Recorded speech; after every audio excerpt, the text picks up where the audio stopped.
So if you run into a product where a specific process isn't available, there's a few reasons why that may be the case.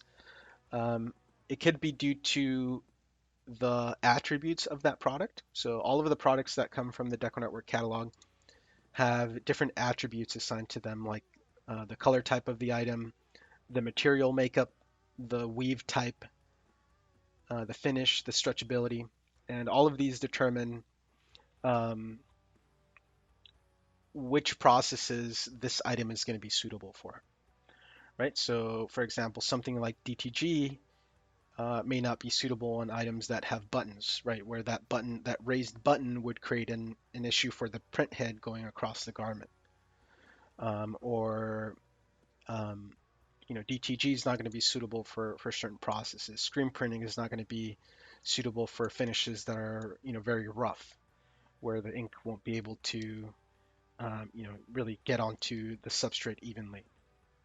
Um, so we have these attributes assigned to every product, and then under each process, there's a section for Smart Select rules.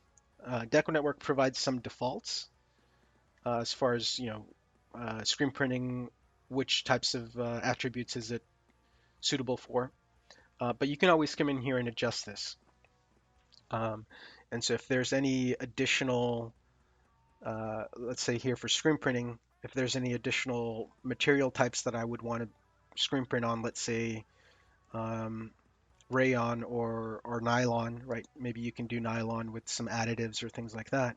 You may turn those additional materials on, and you'll notice that you'll now have the option to decorate on those items. So that's one thing to look at.